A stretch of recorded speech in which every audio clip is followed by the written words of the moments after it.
Hi, and thanks for logging on to the Daily DVAR Halacha. There's a brand new halacha for you, and it's for Sunday, 15th of May, 14th of Iyar.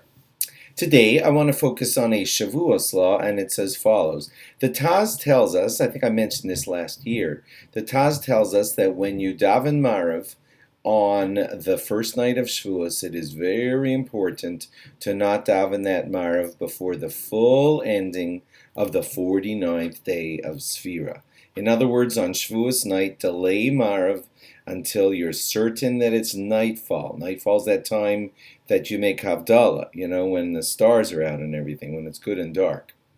And the Taz says that we should always make certain that on the first night of Shavuos, we should delay Maariv and make certain that it's after nightfall, so that way we could say that we've counted a full 49 days. God tells us to count a full 49 days, and it's only full if you don't begin the 50th, which is Shavuos, until after nightfall. So the 49th day was full. Okay, that's a law that we've already done.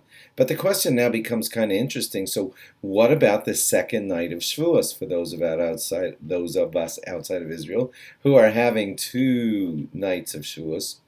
Can we daven Maariv like early-ish on the second night of Shavuos, or must we repeat the activity and do it again after nightfall on the second night of Shavuos? So what's the halacha? And from the Taz himself, okay, from a different quote of the Taz, it appears also that the second night of Shavuos you should make certain also to daven Maariv after nightfall. Why? Because the Taz says when discussing Pesach laws, okay, switching gears to Pesach for a moment, we're going to see something that he says about Pesach, which will give us an idea of what he would want us to do on Shavuos also. On the 8th night of Pesach, okay, that's going to be kind of similar because that's a second day of Yom Tov following a first day of Yom Tov. There the Taz tells us that on the 8th night of Pesach, we should count Sfira first and then recite Kiddush after we have counted Sfira. Why? He says because that way we get to extend the 7th day of Pesach, which is biblical. God told us to keep 7 days of Pesach.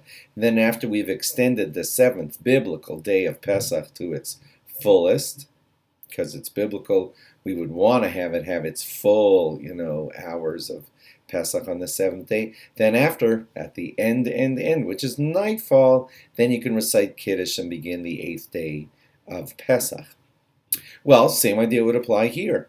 If we want to give the first day of Shavuos, which is biblical, God commanded us to have 1 day of Shavuos in the Bible, so we would want to have that day have its full holiness all the way to the end of itself, which is all the way until nightfall, and then after nightfall, then begin with Kiddush or Maariv or whatever of the second day of Shavuos. So you see, according to this second Taz, it seems that he would want us delaying the Maariv until after nightfall also on the second night of Shavuos. Why? Because that way we have the biblical day of Shavuos, which is the first, come out to be full and complete all the way to nightfall, and then we can begin the second day of Shavuos, which is kind of rabbinical, right? It's the one we add on.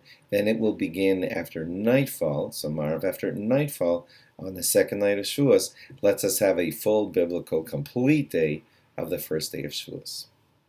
I hope that didn't sound complicated. But basically, in short, we're deducing from the Taz that on the second night of Shavuos, you start Maariv after nightfall.